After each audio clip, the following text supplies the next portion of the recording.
et l'Espagne. Le sport, Malal Diagne Junior, la presse du jour, Mohamed Ali Mouba à la une, les résultats provisoires des législatives et la répartition des sièges à l'Assemblée nationale. D'un point de vue justement, nous allons parler des résultats provisoires des législatives et les profils annoncés à l'hémicycle.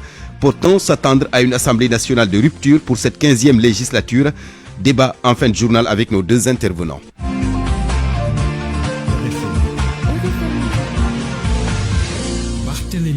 Kader Lo, Abdul Khadr assure la partie technique. D'abord, le décès de Boubacar Louis Camara, ancien international, une légende du football. Boubacar Louis Camara fut le premier Sénégalais à inscrire un but lors d'une phase finale d'une Coupe d'Afrique des Nations. C'était en Tunisie face à l'Éthiopie en 1965.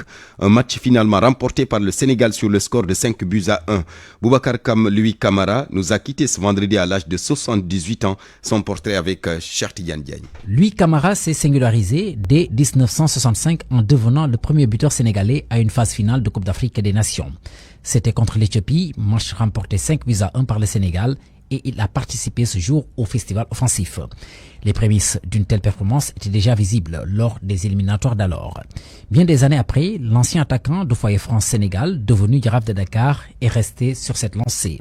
Appelé le gaucher magique par ses plus grands fans, ce milieu de terrain est passé par les espoirs de Dakar au lendemain des indépendances avant de s'exiler en France en 1968 où il a porté les couleurs de Nîmes.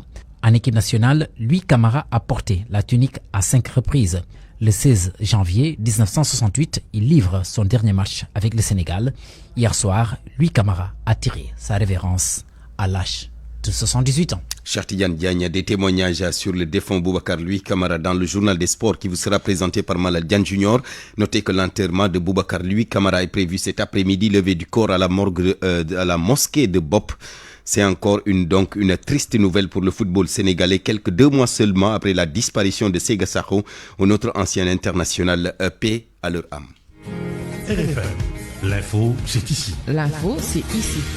La matinée de ce vendredi a été mouvementée à l'université Assane Seck de Ziguinchor. Des échauffourées entre les forces de l'ordre et les étudiants qui avaient bloqué toutes les voies d'accès à l'université. Plusieurs véhicules de l'administration rectorale ont été incendiés, des blessés graves également du côté des étudiants. Lamine Ba, notre correspondant à Ziguinchor, bonjour. Bonjour Barthélémy. Alors, les étudiants de l'université Assane Seck de Ziguinchor qui manifestent donc pour réclamer l'ouverture des campus sociaux et pédagogiques. Exactement, Barthélémy, ça chauffe depuis ce matin et ça continue d'ailleurs actuellement à l'université Assane Seck de Ziguinchor. Les étudiants ce matin ont bloqué toutes les issues à l'université pour exiger des autorités la livraison des chantiers des campus pédagogiques et sociaux. Vous le savez, le ministre de l'Enseignement supérieur, l'actuel ministre de l'Enseignement supérieur, M. Diouf, s'était déplacé. Allô, Lamine vous avez des écouteurs, me semble-t-il, parce que là, on a du mal à vous entendre correctement. Vous m'entendez maintenant? Oui, là c'est bon, allez-y.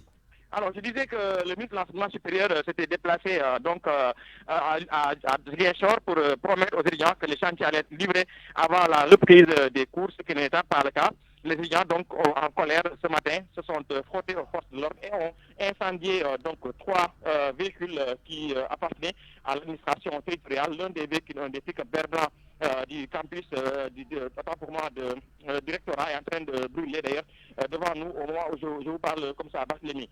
Il faut également dire qu'il y a des échauffourées, comme vous l'avez rappelé. Certains étudiants ont été atteints par des grenades lacrymogènes, tantôt qui tombent, ils se relèvent, d'autres ont eu des blessures légères d'ailleurs.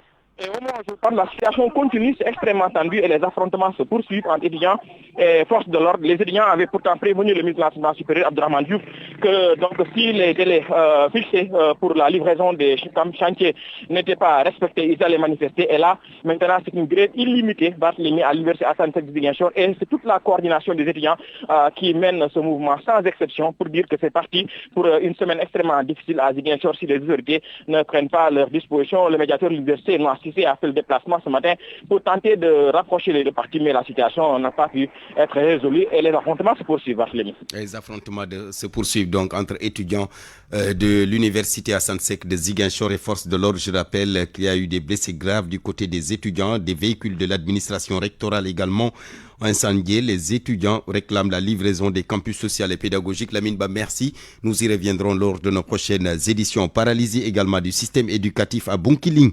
La journée morte décrétée par le SAEMS et le QSEMS largement suivie en mot d'ordre au lendemain de la manifestation ayant conduit à l'interpellation de quelques élèves et même d'un principal d'un CM.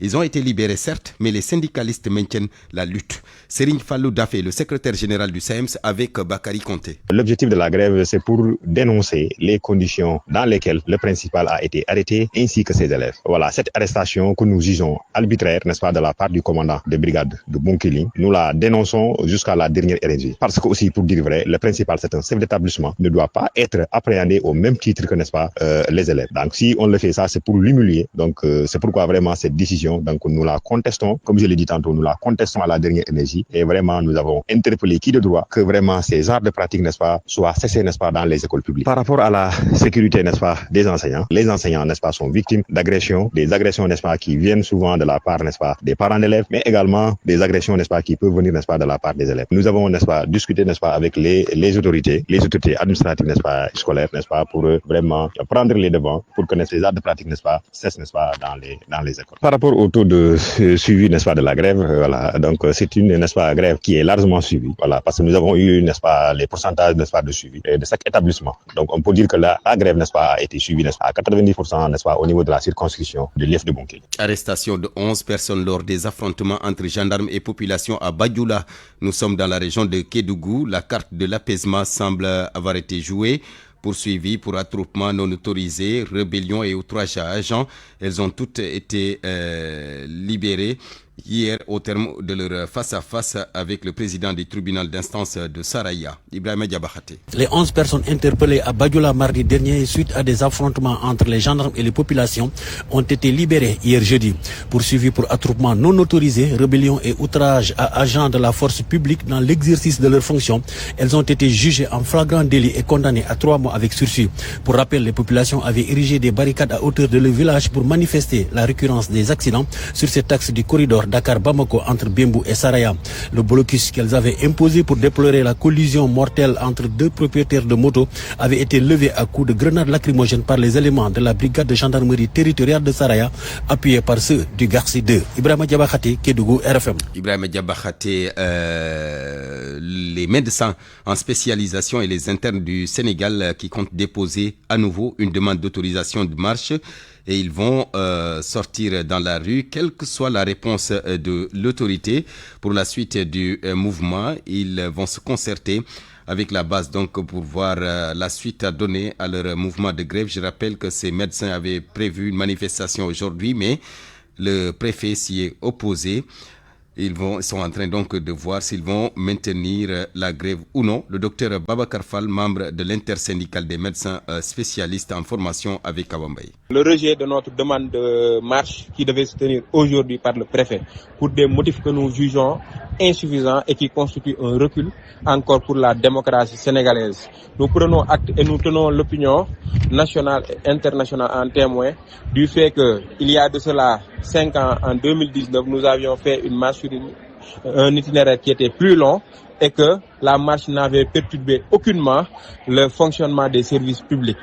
Donc, par rapport à cela, nous allons déposer une autre demande de marche. Mais si toutefois le préfet s'aventure encore à refuser cette demande de marche-là, nous allons marcher et adviendra, Inch'Allah, que pourra. Donc, par rapport à notre mouvement, nous allons tenir compte des avancées actuelles et nous allons décider ou pas de la suite de la grève.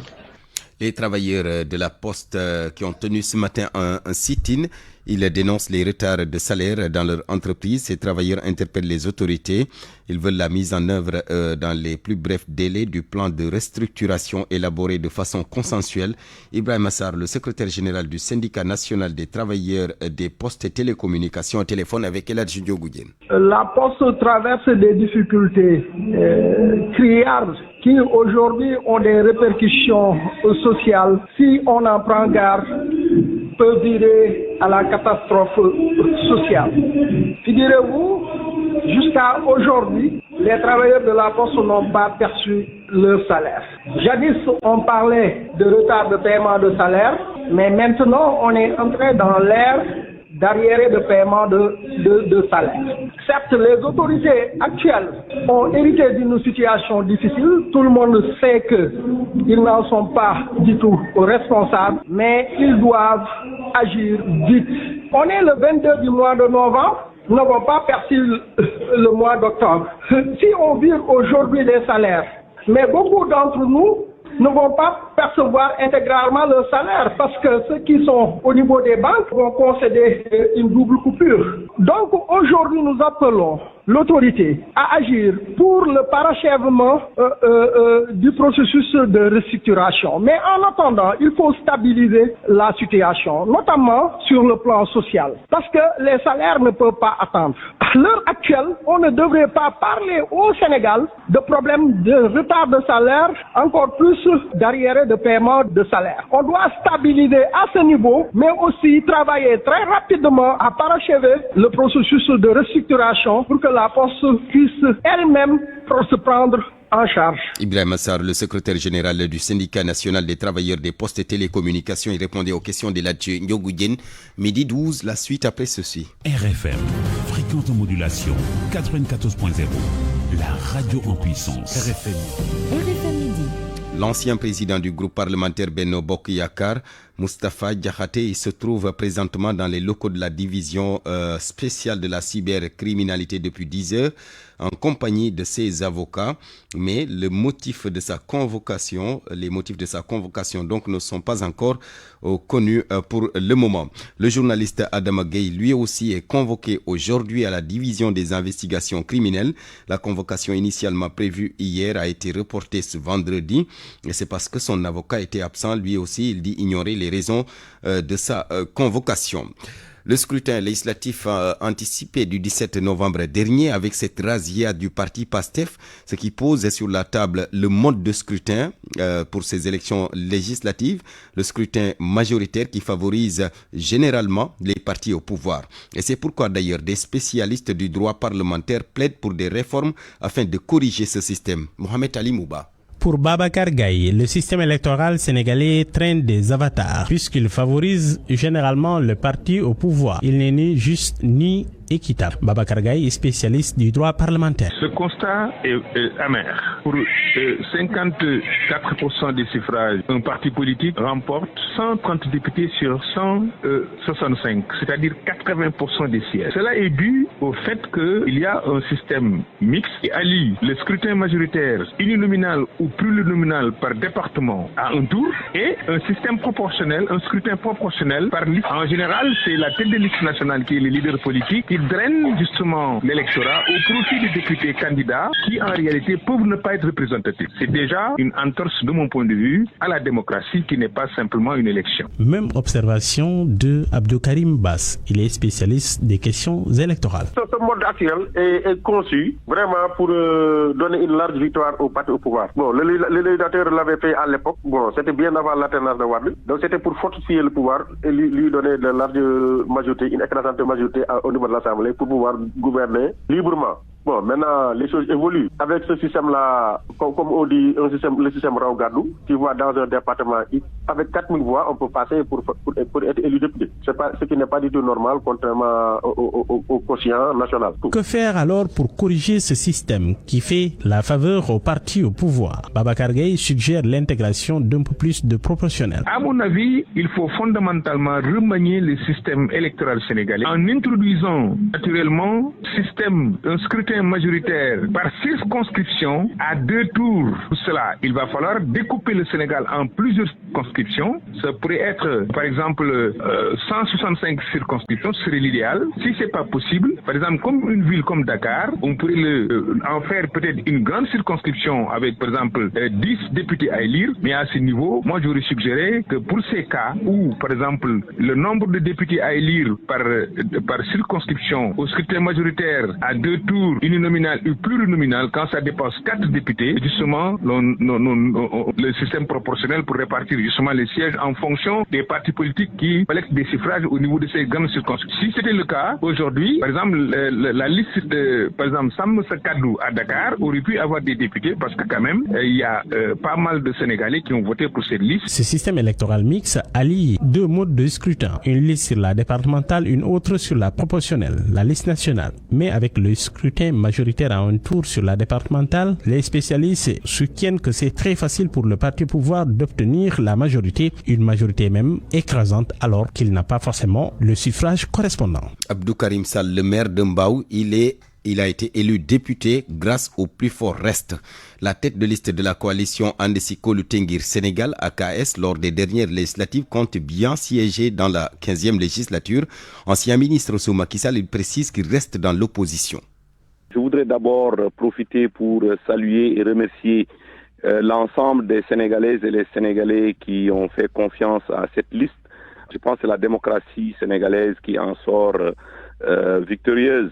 Ce qui est important pour nous, maintenant que le temps des élections est terminé, il faut que les Sénégalais se mettent au travail. Vous allez donc siéger? Inch'Allah, si Dieu le veut, nous allons siéger. Je pense qu'on sera confirmé par le Conseil constitutionnel pour nous déclarer sur la liste définitive des députés à l'Assemblée nationale. Vous étiez membre de l'ancien régime avec le président Macky Sall. Cette fois-ci, vous avez décidé de faire cavalier seul avec la coalition AKS. Quelle sera votre posture dans cette 15e législature? Je serai de l'opposition. Je dis ici de manière très claire, je suis de l'opposition et je reste dans l'opposition. J'ai une responsabilité vis-à-vis de tous les Sénégalais, ceux qui m'ont élu et ceux qui ne m'ont pas élu. En tant qu'élu du peuple, notre rôle et notre devoir, c'est de défendre l'intérêt du Sénégal.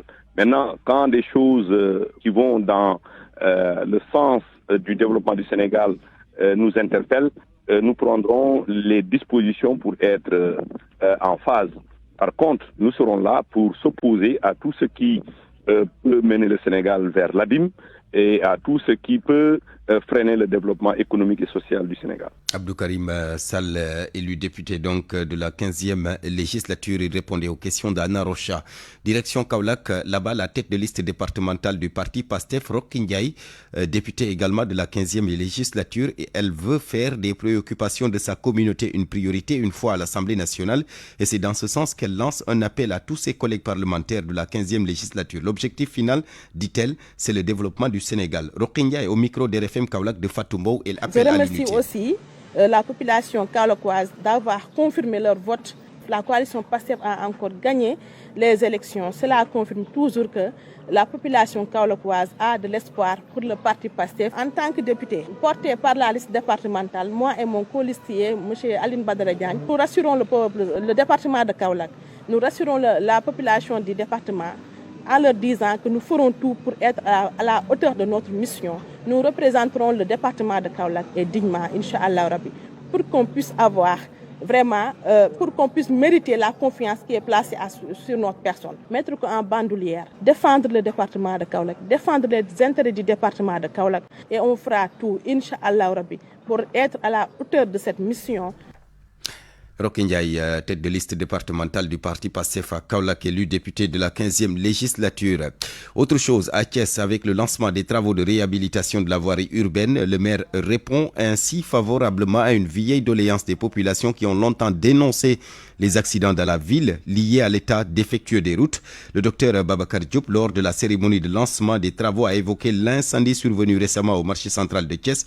Il fait porter le chapeau de la responsabilité aux commerçants. Cheikh Anta Diop. Il ne pouvait pas avoir un meilleur levier économique que la réhabilitation des voiries urbaines de la capitale du rail. C'est le maire de Thiès, Dr Babacar Diop, qui a eu l'initiative après plusieurs complaintes des populations. L'hivernage de notre voirie urbaine a été très endommagé. Ça a causé beaucoup de perturbations qui a abouti à la dégradation des routes à Thiès. C'est une demande sociale. Partout, nous avons été interpellés.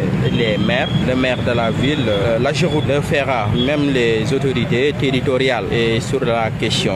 Le maire de Thiès a aussi magnifié l'utilité de cette convention signée entre la mairie et l'AGEROUTE. Depuis le début, je dois remercier le directeur régional de l'AGEROUTE. Je suis échangé avec lui pour avoir une validation et pour qu'on puisse avancer. Par rapport à l'incendie du marché central de Thiès, Dr Babacar Diop pointe du doigt la responsabilité des commerçants. Toutes les personnes qui fréquentent au marché, si on leur dit qu'il y a un incendie, ils ne doivent pas être surpris. Ça montre quoi? Je pense que c'est à plusieurs niveaux. Le préfet qui était là-bas à plusieurs reprises, il a tenté de mettre de l'ordre, mais il se rend compte que c'est pas simple. Tout ça montre que la complexité de la question. La réhabilitation des routes marque une étape importante. D'ici un mois, selon le maire, les travaux seront terminés. RFM Thiès, Cheikh Ante Diop. Et puis, notez que le président Bassirou Diomaye Faye pourrait donc se rendre prochainement en Russie. Le président Vladimir Poutine l'a invité à effectuer une visite officielle à Moscou, une invitation acceptée selon APA News qui donne l'information et qui cite un communiqué du Kremlin. Les deux chefs d'État se sont entretenus par téléphone au menu des discussions, les relations entre le Sénégal et la Russie, la situation sécuritaire en Afrique de l'Ouest notamment, dans la région du Sahel, entre autres sujets, une transition pour accueillir Georges Déthié Diop. RFM. L'actualité internationale. Bienvenue Georges. Merci Barthélémy. Au Mali d'abord, Abdoulaye Maïga qui a formé hier son gouvernement. Une équipe de moins de 30 membres avec une forte présence militaire au poste clé. Khalisila. Le nouveau gouvernement est composé de 28 membres. Le nouveau Premier ministre, qui conserve le portefeuille de l'administration territoriale, avait déjà assuré l'intérim de son prédécesseur lors de son hospitalisation en 2022. Cette ministre quitte le gouvernement dans ce remaniement qui maintient une forte présence militaire au poste clé, notamment le général Sadio Kamara à la défense et le général Daoud Ali Mohamedine à la sécurité. Abdoulaye Diop conserve les affaires étrangères dans un contexte marqué par le retrait du Mali de la Communauté économique des États de l'Afrique de l'Ouest, la CEDEAO. 3 femmes figurent dans ce gouvernement, dont le colonel Assa Badialou Touré à la santé. La formation du nouveau gouvernement est marquée par le départ de 7 ministres. La nouvelle équipe devra faire face aux défis sécuritaires et à la poursuite du processus de transition politique dans ce pays sahélien. Et puis ce parfum de détente entre le Bénin et le Niger. Cotonou a pris des mesures d'assouplissement du contrôle aux frontières avec le Niger. Cependant, le Bénin renforce les contrôles sécuritaires et le maintien des restrictions sur les denrées alimentaires locales.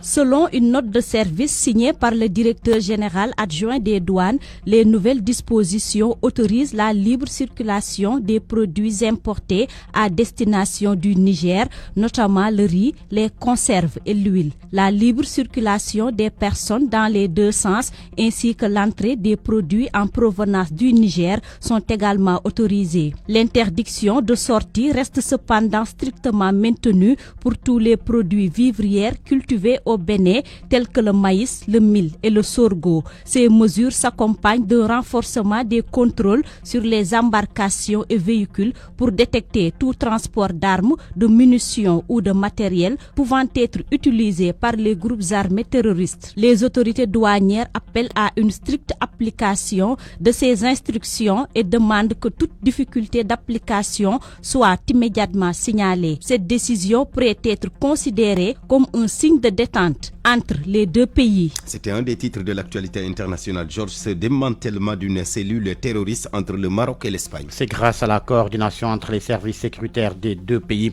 Plusieurs personnes arrêtées entre Tétouan, Finideg, Madrid ou encore Ibiza.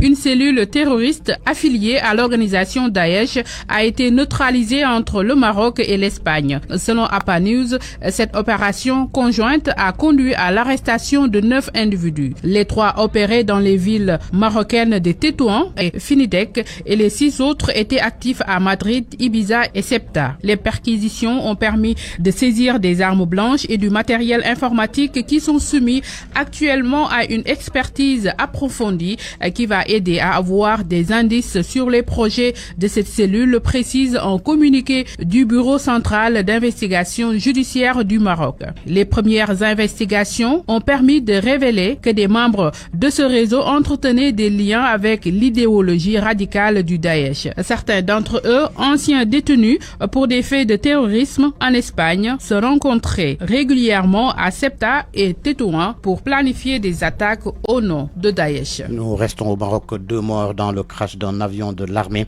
L'avion s'est écrasé hier, peu après son décollage de l'aéroport de Ben Slimane.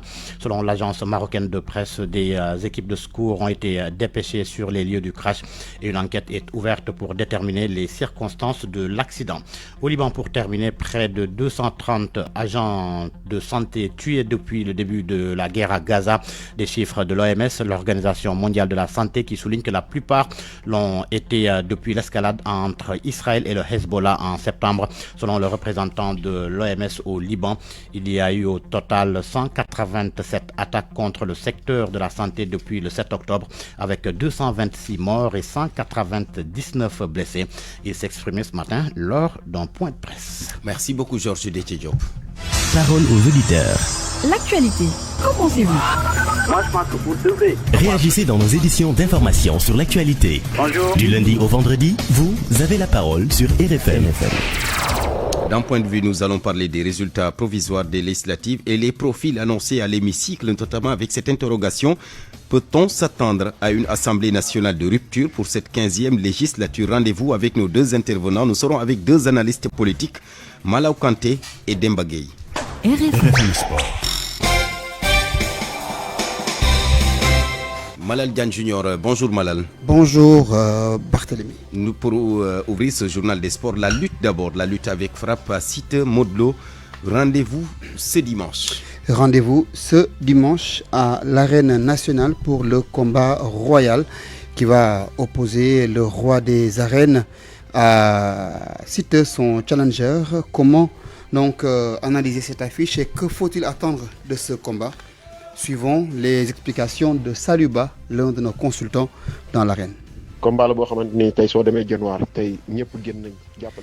À Dionewar, tout le monde est mobilisé pour pousser Siteu à la victoire. Mais également, il s'est bien préparé pour ce combat. Il est décidé à aller jusqu'au bout et à rentrer avec la couronne de roi sur sa tête.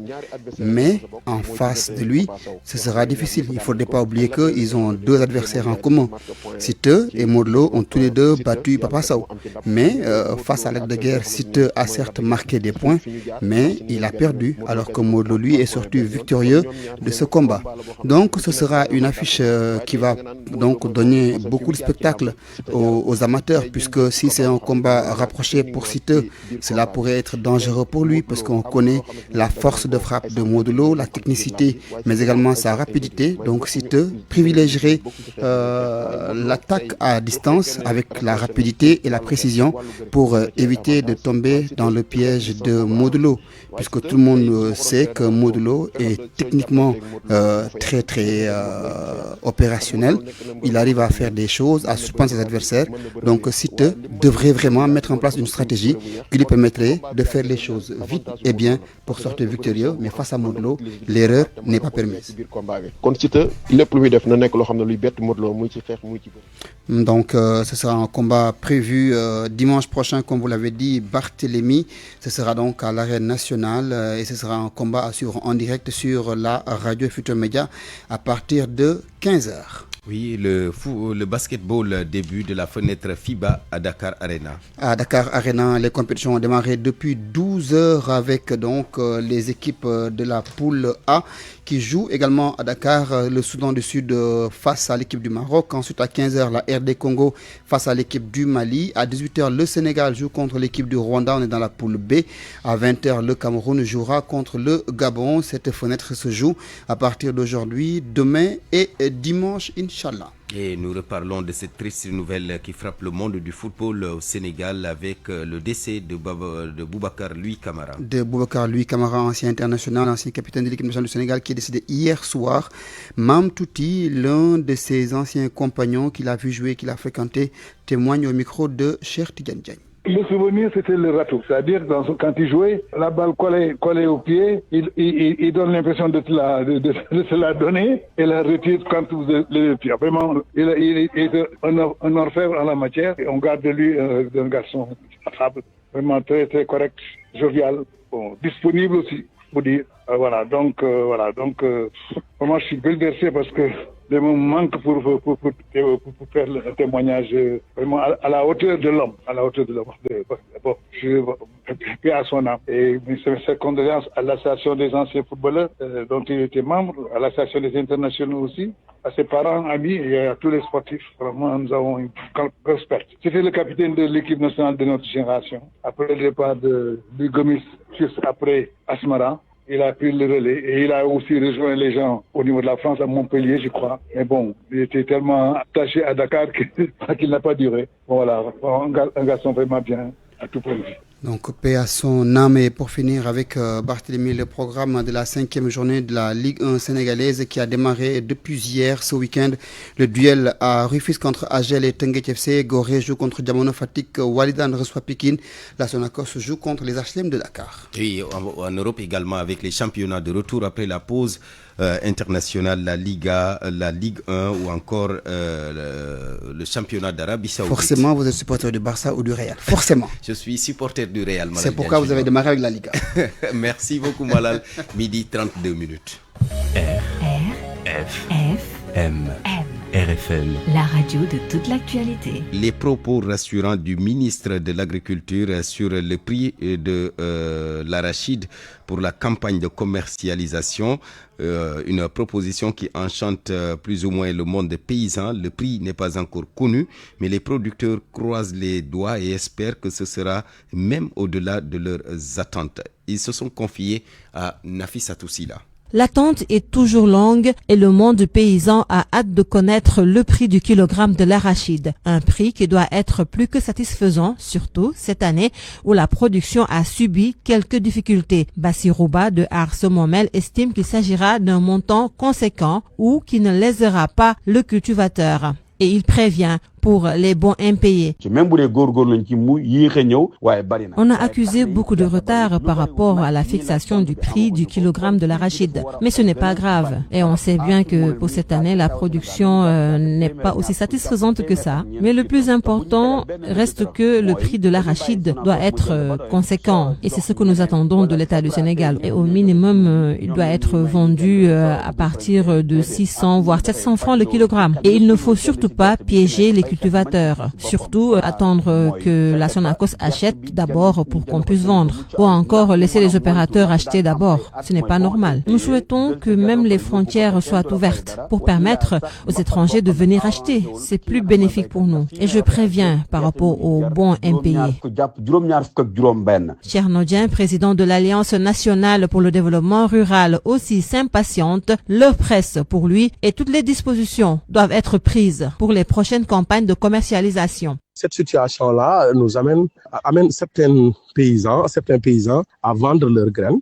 En tout cas, dans la région de Louga, les paysans commencent à vendre les graines. Parce que si vous allez hier au marché de Ndiaye, on a vendu des quantités extrêmement importantes à 275, 280 francs. Et si vous allez à Touba, ils ont commencé aussi à acheter.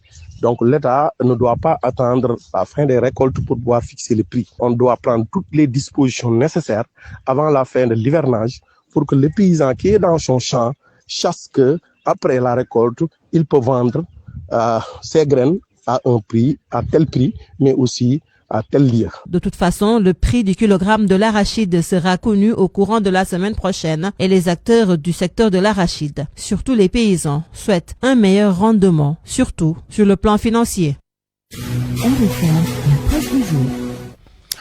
La presse de ce vendredi, lecture commentaire, Mohamed Ali Mouba, bonjour. Bonjour, la victoire de PASTEF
l'Assemblée nationale une faiblesse notoire, notamment avec des prises de position partisanes des députés. On a l'habitude de parler de députés godillots, des députés qui répondent, qui obéissent à l'œil et au doigt de leur leader politique, avec une réduction drastique du pluralisme interne. Parce que, contrairement à ce que mon collègue vient de dire, dont je respecte particulièrement son point de vue, moi, à mon avis, le pluralisme, la qualité des débats ne dépendrait pas de la qualité des opposants, des députés opposants. Mais la qualité du débat, c'est véritablement de la responsabilité du parti majoritaire, de la majorité présidentielle. C'est là où on s'attend à ce que le débat soit un débat de qualité, un débat contradictoire, qui d'abord commence par une contradiction interne au sein du parti PASTEF, une contradiction au niveau de leur groupe parlementaire, au niveau de leur parti, que les députés puissent avoir la liberté de critiquer le PASTEF, de critiquer ses positions. Mais ce qu'on reproche aux députés du Sénégal, c'est qu'ils n'osent pas aller à contrario de leur parti politique. Et c'est là où se trouve véritablement le problème. Tout récemment, avant la dissolution de l'Assemblée nationale, on a assisté à un vote de loi. Je pense on a assisté à un vote de loi. Je pense, si je me rappelle très bien, le mode de vote, les modalités du vote, c'était soit à main levée ou à bulletin secret. Et le président de l'Assemblée nationale, le groupe parlementaire APR, a pris la décision de procéder, d'utiliser le vote à main levée. Et il disait que c'était pour éviter que les députés votent contre nous. Mais pourquoi? Parce que cela veut dire quoi? Que les députés ne sont pas libres. C'est véritablement le problème. Il faudrait qu'on arrive à une Assemblée nationale où le député, qu'il appartienne à PASTEF ou pas, qu'il ait la liberté de critiquer. C'est à la limite, comme le dit l'adage Wolof, Kula Abalbut, faut qu'on ait un. Exactement, c'est là où se trouve le problème. Et j'y reviendrai, si vous voulez bien, parce que tout dépend de la liberté du député. Et la liberté du député n'est possible que s'il est bien élu. Vous avez parlé tout à l'heure du mode de scrutin. Je pense que ce n'était pas vous, c'est Alimou, je l'ai écouté pendant la revue de presse. Tant que le député du Sénégal continuera à être élu de cette façon, il ne sera jamais libre. Et c'est là où se trouve le débat. Il faut remonter, il faut aller au-delà de l'Assemblée nationale, aller au-delà de cette Assemblée nationale, aller voir comment les députés sont élus pour véritablement espérer que ces députés puissent être libres une fois à l'Assemblée nationale. Il y a énormément de problèmes qu'il faut régler, des préalables pour que l'Assemblée nationale soit une Assemblée nationale libre où le député s'exprime librement en âme et conscience et qu'il soit pour ou contre son propre parti. D'accord. Alors, je reviens à vous tout à l'heure, Monsieur Gueye. Malaw Kanté, on a vu des députés qui chantent un peu les louanges de leur leader à l'Assemblée nationale. C'est vrai, vous l'avez évoqué tout à l'heure, la plupart des députés du parti PASTEF sont méconnus du grand public, mais ils ont cette responsabilité quand même de porter le débat à un niveau beaucoup plus élevé. Oui, bien sûr. De toute façon, c'est ce qu'on attend d'eux. C'est vrai que même si la plupart, si on regarde, beaucoup d'entre eux ne sont pas connus effectivement du grand public. Bon, les Sénégalais ont voté, c'est vrai, pour Ousmane Sonko. Entre autres, c'est parce qu'ils espèrent qu'en réalité, effectivement, que ce dernier va choisir ou aller choisir effectivement justement de bons profils. D'ailleurs, entre autres, ce qui explique la victoire du PASTEF pendant les élections, c'était vraiment le programme proposé, le projet proposé par Ousmane Sonko lui-même.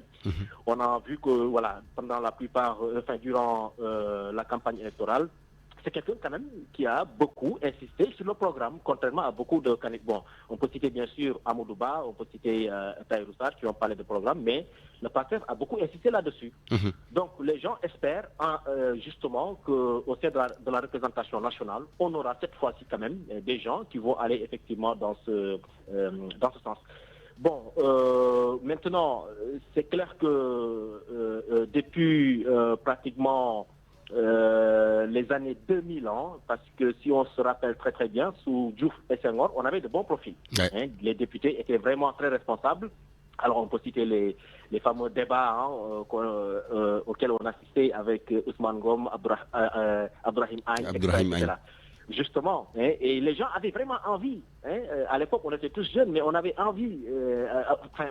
Tout le monde, les Sénégalais attendaient effectivement ce genre de débat. Et tout le monde, effectivement, regardait la télé parce qu'effectivement, il y avait... le débat était... Il y avait de la matière, c'était élevé. Exactement. Mais depuis les années 2000, malheureusement, et ce qui est un peu contradictoire, parce qu'à partir des années 2000, on est vraiment rentré dans l'ère de la démocratie véritablement ici au Sénégal, sous Wade et sous Macky. Mais malheureusement, on a vu vraiment des profils, on a vu des comportements, des attitudes qui ont finalement déçu pratiquement la plupart des Sénégalais. Donc, on espère cette fois-ci que, avec en tout cas les profils qu'on a vus, tant du côté de l'opposition, c'est vrai que du côté du pouvoir, on ne connaît pas beaucoup de profils, justement, mais on espère quand même qu'on aura droit effectivement à une législature digne de ce nom, tout simplement. Merci beaucoup Malaw Kanté. Demba Gueye, je termine en quelques minutes avec vous. Est-ce que ce sera facile? Vous avez évoqué tout à l'heure le mode de scrutin. Il y a du siège de l'Assemblée nationale aussi, certains parlementaires veulent faire les yeux doux à Ousmane Sonko. C'est compliqué cet esprit partisan là qui un peu a pris possession de l'Assemblée nationale. Mais effectivement, Barthélémy, vous avez tout à fait raison. Vous avez raison parce que le problème de l'Assemblée nationale du Sénégal, encore une fois, c'est un problème systémique. C'est systémique. Et encore une fois, je vous l'ai dit, c'est un problème qui dépend du cadre institutionnel des partis, mais également de la culture démocratique. De la culture démocratique. Le cadre institutionnel des partis, comme je vous l'ai dit tout à l'heure, un député qui a été élu par la volonté du chef de parti.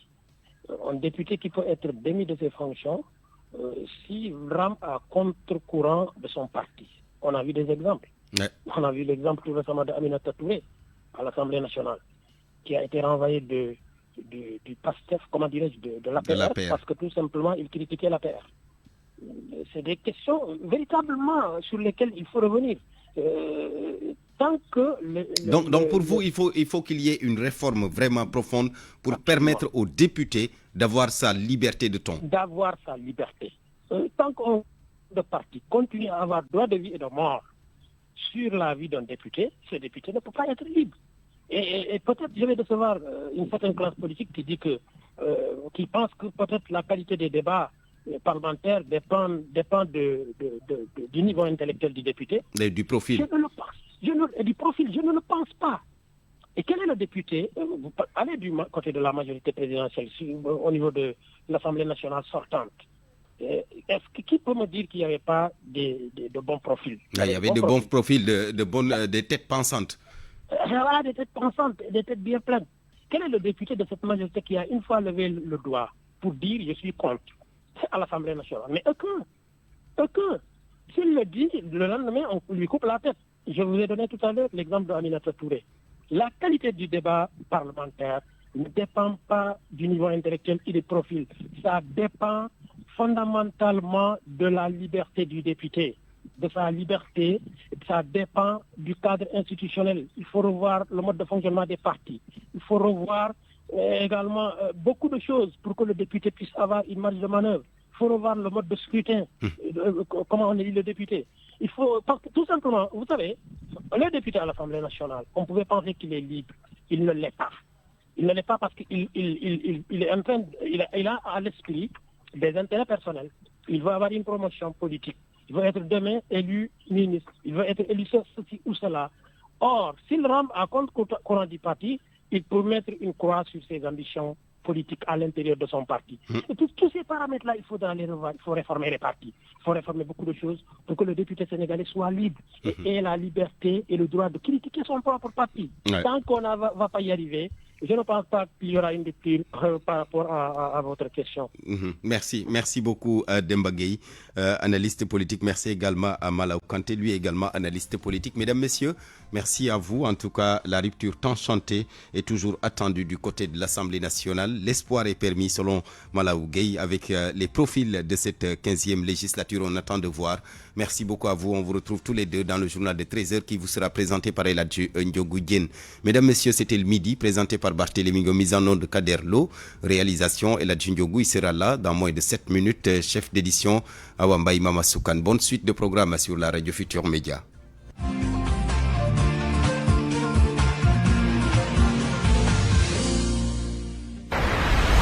Depuis le 1er octobre 2024, seuls les stickers Rapido sont désormais disponibles dans les espaces clients Rapido de Cambérène, Thiaroye et Touglou. Fiable et gratuit, il vous permet de passer plus vite en voie automatique. Optez dès maintenant pour les stickers Rapido et bénéficiez d'une expérience client en tout confort et rapide à chaque passage dans nos voies automatiques. Le stickers Rapido, la solution pour gagner du temps. Chers automobilistes, depuis le 1er août 2024, aucune compagnie ne pourra plus vous délivrer d'attestation d'assurance en format papier, sauf pour les véhicules de transport en commun. Ces derniers conservent toujours l'attestation d'assurance papier de couleur bleue. L'Association des assureurs du Sénégal invite donc les preneurs d'assurance automobile à ne plus souscrire sous format papier en infraction aux règles du marché. Les attestations